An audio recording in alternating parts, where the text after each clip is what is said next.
Patrick Mahomes is the best quarterback in the NFL, but will he score the most points in fantasy football? The short answer, no. The long answer is he doesn't rush enough. That's why it's got to go to Josh Allen. Josh Allen is the #1 quarterback in fantasy football because of rushing and his passing ability. He's not a one-trick pony. 2 out of the last 3 years, Josh Allen has rushed for over 760 yards. Are you kidding me? Last year, he had 15 rushing touchdowns. 15! Are you kidding me? Now I know what you're gonna say. Fantasy Bay. He lost Stephon Diggs. How could he possibly still be the best quarterback in fantasy football? Great question. Stephon Diggs was a great wide receiver, but they stopped using him after they switched their offensive coordinator. November 14th, 2023, the Buffalo Bills head coach Sean McDermott fired offensive coordinator Ken Dorsey. The decision came after the Bills' 5-5 record through 10 games. And just to be clear, 5-5 record wasn't necessarily why it happened. They lost to the Denver Broncos in embarrassing fashion. Well, everybody only remembers that Stephon Diggs had a rough ending last year. Nobody remembers what happened. Before offensive coordinator Ken Dorsey got fired, Stephon Diggs was the 4th best wide receiver in fantasy football. Weeks 1 through 10, Stephon Diggs, wide receiver 4. What happened after they switched the offensive coordinator, you might ask? He dropped dramatically. Stephon Diggs went from wide receiver 4 to wide receiver 46. That is a dramatic drop. They went more to the run game, took the ball away from throwing it just to Stephon Diggs. But why am I bringing all this up? Well, how did that affect Josh Allen? His top receiver went from being one of the best to one of the worst. It had to hurt him, right? Dramatic pause. No! Weeks 1 through 10, Josh Allen was the #1 quarterback in fantasy football. Weeks 11 through 18, he was still the #1 quarterback in fantasy football. Whether or not Stephon Diggs is there, he will still be a dominant quarterback. He'll rush between 500 and 800 yards. He'll throw 30 or more touchdowns. He gets it done on the ground and in the air. He finds a way. Josh Allen has been the #1 quarterback 3 out of the last 4 years. And the year he wasn't first, he came in second to Patrick Mahomes. Josh Allen will score more points than Patrick Mahomes. But am I drafting Josh Allen over Mahomes? I'll go into that at the end. Quarterback #2 is Jalen Hurts. Jalen Hurts has been a top 3 quarterback in back-to-back years. He has 2 top 24 wide receivers in A.J. Brown and Devontae Smith. I like the new offensive coordinator change. And you know that boy can run the ball. Tush pushes are here to stay. The NFL decided to not take it out of the league, and the Eagles will keep doing it until they can't. And Jalen Hurts gets it done on the ground as well. He's had 750 rushing yards 2 of the last 3 years. Jalen Hurts is great. Now with Saquon Barkley joining the mix, there is a chance that he loses some of those goal line touches. But when you have a beast like Jalen Hurts, he's still going to get it done near the goal line as well. He's had 10 or more rushing touchdowns the last 3 years. Last year he had 15. Running in fantasy football is a cheat code, but it's legal. Keeping it moving. Quarterback #3 is Patrick Mahomes. Patrick Mahomes has finished top 4 of the last 6 years. He's thrown for 37 or more touchdowns in 4 of the last 6 years. The most touchdowns Josh Allen has ever thrown in his career is 37. Patrick Mahomes does that regularly. I mean, the guy slings it. He's the best quarterback in the league. What more can I say? He's thrown for 4,700 yards or more in 4 of the last 6 years. The questions come down to who's he going to have on offense and how much will he run? How much will he run is fairly simple. Less than 400 yards, because he's never run for 400 yards. So probably around 350. Josh Allen and Jalen Hurts will give you 10 or more touchdowns. Patrick Mahomes isn't doing that on the ground. He'll give you between 2 and 4. So why does he get to stick with the big boys? It's all those touchdowns, baby. Patrick Mahomes can sling that thing. He throws for more touchdowns and more yards than both Josh Allen and Jalen Hurts. But he's behind them because he doesn't run as much. A quick note in fantasy football. Rushing is more valuable because you can throw for 25 yards and you'll get 1 point. you can run for less than half of that, 10 yards, and get a point. Those points rack up faster. And in regards to who he will have, we already know Travis Kelce's going to be there. Rashee Rice will most likely get suspended, but he'll still be there, probably.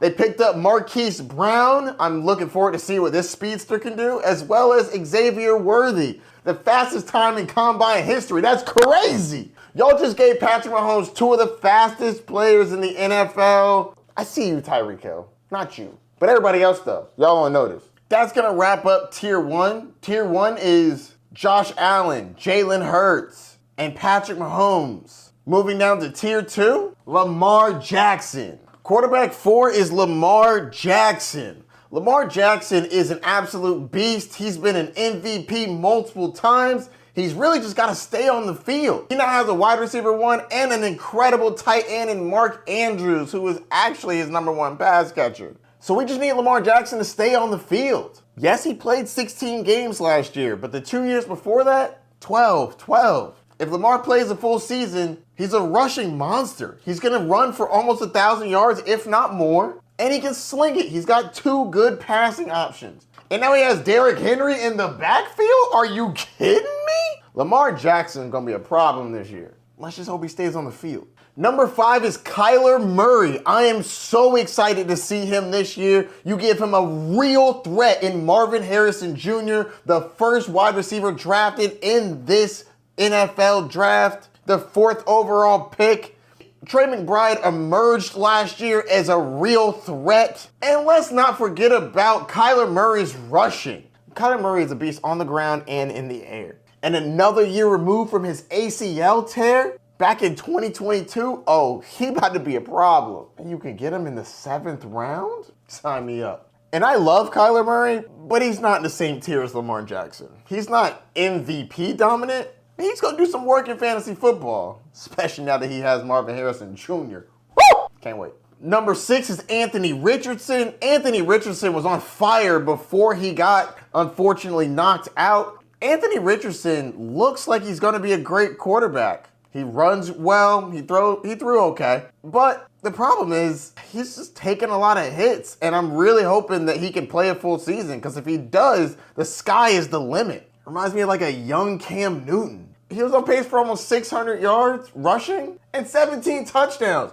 Plus, he has a solid receiving core. Michael Pittman Jr. is good, and they just drafted Adonai Mitchell, which I think is going to be a fantastic addition. Richardson slots in behind Kyler, mainly because I think Kyler Murray is a better passer than Anthony Richardson. They're similar rushers, though. Number 7, CJ Stroud. He had one of the best rookie seasons I've ever seen, and they gave him another weapon. Along with Nico Collins and Tank Dell, he's going to have Stephon Diggs. And for anybody doubting Stephon Diggs, don't forget, weeks 1 through 10, Stephon Diggs was wide receiver 4. And they add him to Nico Collins and Tank Dell? Woo! That's one of, if not, the best receiving trio in the league. Telling me Tank Dell's gonna be a wide receiver 3 on this team? Crazy. He doesn't add much with his legs, which is one of the reasons why he's behind Anthony Richardson and Kyler Murray, but that offensive firepower makes him deserve this tier. Now, to keep this spot, he's gonna need to increase his touchdowns. I'm gonna need to see 34 to 35 touchdowns for him to actually earn this spot, but I think he can do it. Number 8, Joe Burrow, one of the best quarterbacks in the league. The only thing I have to worry about is health, whether that be him staying on the field. He's only played 16 games 2 of the last 4 years. Or if it's Jamar Chase, who was injured a year ago, T. Higgins, who was injured last year. If Joe Burrow, Jamar Chase, and T. Higgins are going to play all year, Joe Burrow's going to do work. Just got to worry about health. Now, I don't think he deserves the injury tag, but he needs to stay healthy. And if you can't play, you can't play. Don't be half out there having us play you. I know that it's bigger than fantasy football. I'm just saying. I also have Joe Burrow in tier 3 behind CJ Stroud. Let's see who's next. Number 9 is Dak Prescott. He has CeeDee Lamb, one of the best wide receivers in the league. And from week 6 through 18, Dak Prescott was quarterback 1. He was slinging that thing. And I thought that they were going to be more of a running offense last year. They lied. They were slinging it. Now, they did have an easier schedule last year than they will this year, but I still think that Dak Prescott gets it done. He slides in right next to Joe Burrow. Quarterback 9, not bad. He did get knocked out last year by quarterback 10. Quarterback 10, Jordan Love. I cannot believe the Packers did it again.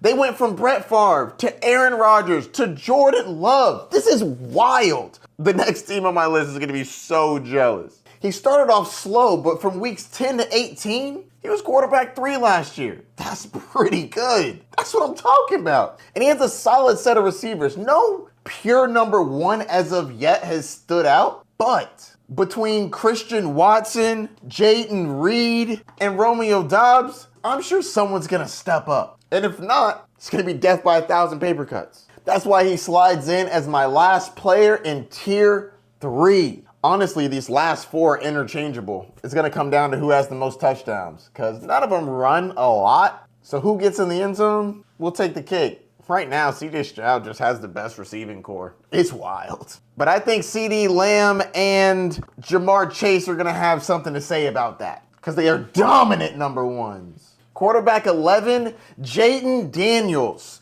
This rookie can get it done on the ground and in the air. That's how he got that Heisman. He's not on the same level as rushing as Lamar was. Lamar was like 1,600 yards, but he did get over 1,000 yards rushing in college, which is nothing to frown at. I mean, the kid can run. Look at him go. Florida. Oh, I'm not going to lie. I'm going to let this roll for a little bit. There's nothing like watching Florida get waxed. He also has a solid cast around him. Terry McLaurin's an absolute beast. Jahan Dotson has a bit to prove, but I like him as a young receiver. And Austin Eckler's the best person you can dump it down to. I mean, he's like a quarterback's best friend. If he gets in trouble, he can dump it down. Honestly, he's probably just going to run it, though. Jaden Daniels starts my tier 4. I just can't get him up into that tier 3. I'm just more confident that the tier 3 guys will be steady. Jaden Daniels is a little too much of a question mark for me to put him any higher. Number 12 is Brock Purdy. This kid has been lighting it up. From Mr. Irrelevant to one of the most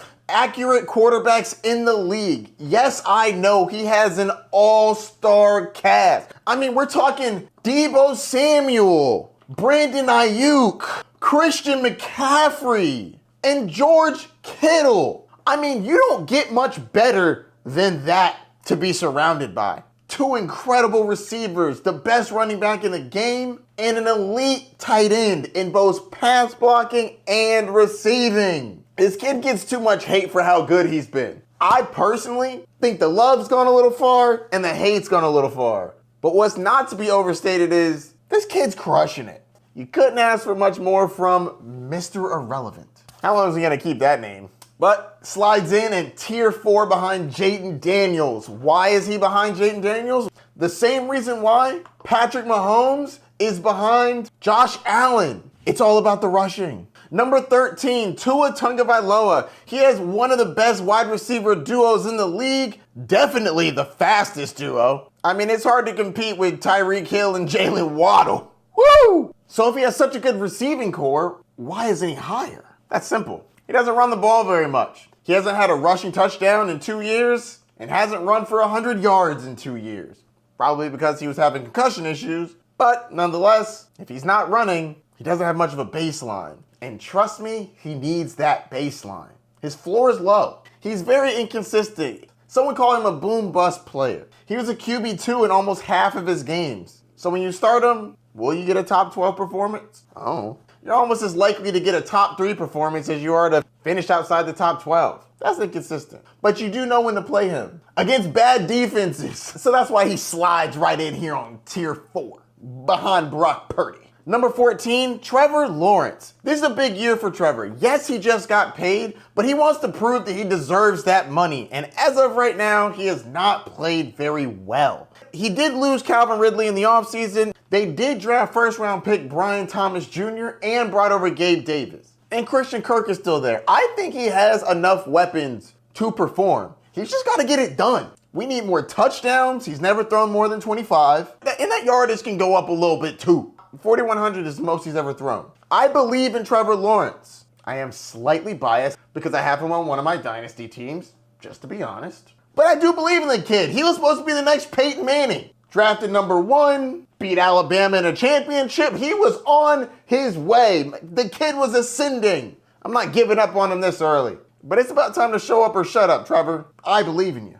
He got people out here calling him the prince that was promised. What is this, Game of Thrones? I see you, Nick. But yeah, I think that he steps up this year. I really do. He rounds out tier 4. Moving on. Number 15, Justin Herbert. Oh, how the mighty have fallen. He lost Keenan Allen, Mike Williams, Austin Eckler, and has an entirely new coaching staff. I don't think I've ever seen a quarterback lose that much in one offseason. Both of your receivers, a running back, I think his tight end is gone, and your coach. Now, on the positives, you upgraded at coach, Jim Harbaugh. I think that should be great. I like that you added Glad McConkey. Another good addition. I just think his upside is capped. He's never been a predominant runner. He's a solid runner, but that's not like his thing. He'd probably get you 3 or 4 touchdowns on the ground, between 200 and 300 yards. He was really doing damage when he was throwing high touchdowns and high yards. I just think his upside's capped. That's why he starts tier 5. Moving on. Number 16, Caleb Williams. I've never seen a number 1 overall pick come into a better setup in my life. He has 2 number 1 wide receivers in DJ Moore and Keenan Allen. They've both been dominant receivers leading their own team. Now they're both on the same team. Plus you drafted a wide receiver in the top 10? Atlanta Falcons, what were you doing? Don't even get me started. Moving on. That's what makes him my second quarterback in tier 5. Heisman winner with a lot of talent around him. They got great receivers, DeAndre Swift out of the backfield, good tight ends, solid defense. I mean, sky's the limit for the kid, but at the end of the day, he's still a rookie that's not a predominant rusher. So he's going to have to throw touchdowns, which rookies don't tend to do a lot of. But Caleb's supposed to be generational. We'll see. Number 17, Jared Goff. This man is surrounded by talent. He has the best offensive line according to Pro Football Focus. He has a top 5 wide receiver in Amon-Ra St. Brown, tight end in Sam Laporta, and running back duo in Jahmyr Gibbs and David Montgomery. Jared Goff has the talent around him, but he's inconsistent. Fortunately, you know when to play him. Is he playing inside? Play him. Is he at home? Play him. I would pick and choose your spots. He's not a weekly starter, but if he has a good matchup, Jared Goff can get it done. Number 18, Geno Smith. I think he has one of the most underrated receiving cores in the league. DK Metcalf is an absolute beast. Tyler Lockett is a slide downfield threat, and JSN was a solid rookie, and with a new offensive coordinator, I think they'll finally learn how to throw it to him. Newsflash, try throwing it to him past the 5-yard line. He's a good receiver. I'm super excited that they have a new offensive coordinator in Ryan Grubb. He was the offensive coordinator of the University of Washington. They were just in the national championship, and they ran a lot of plays, and they had some motion. So I'm looking forward to the Seahawks' new offense, and I think Geno Smith will be a benefactor of that. He has solid receivers and decent running backs. I think he should be all right. And that's why he's in tier 5, behind Goff. Unfortunately, they do have a terrible offensive line. I think Pro Football Focus has them as 31 of 32. 19, you have Matthew Stafford. Stafford is a good quarterback with an incredible duo around him. You got Puka Nacua and Cooper Kupp. Everybody's sleeping on Cooper Kupp like he is gone. Newsflash, he's still incredible. He was just injured. I'm really excited to see what they can do as a duo this year. And Matthew Stafford will be the benefactor of that. Not to mention they have a fantastic running back core with Kyron Williams and Blake Corum in the backfield. Matthew Stafford's going to be a solid streamer this year. Top 20 quarterbacks in fantasy football. Number 20, Deshaun Watson. There's a world where Deshaun Watson bounces back. Not bounces back to the way he was before. At the end of the day, he's still a running quarterback that has a solid receiving core around him. I like Amari Cooper. I think he's a solid receiver. Jerry Jeudy is meh. But David Njoku had proved himself to be a solid pass catcher last year. And at the end of the day, you're drafting Deshaun Watson because he can run the ball. Let's be real, let's be honest. You're drafting him because he can run.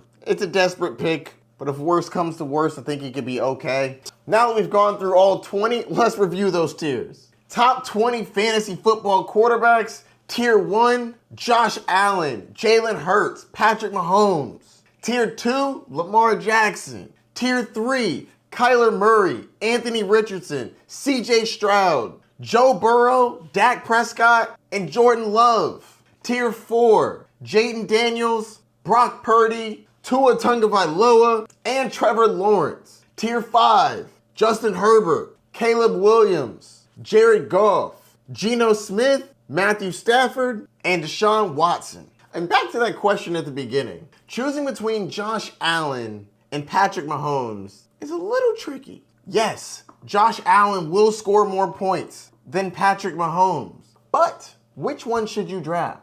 This comes down to value. If you're picking them at the same time, then of course you go with Josh Allen. But you're not. Josh Allen is going at the back of the second round, whereas Patrick Mahomes is going at the front of the fourth round. So you're telling me I can wait 2 rounds, a round and a half, on getting Patrick Mahomes? Yes, please. I think that Patrick Mahomes is the better draft day value, but Josh Allen will score the most points. I'll take the value. I have a lot more ranking to do, plus some grade breakdowns. I'll be predicting season schedules, bringing back Jeffrey. I have so much coming. Stay tuned, and I'll have some videos here or here that you should be watching. I'll see you soon. Peace.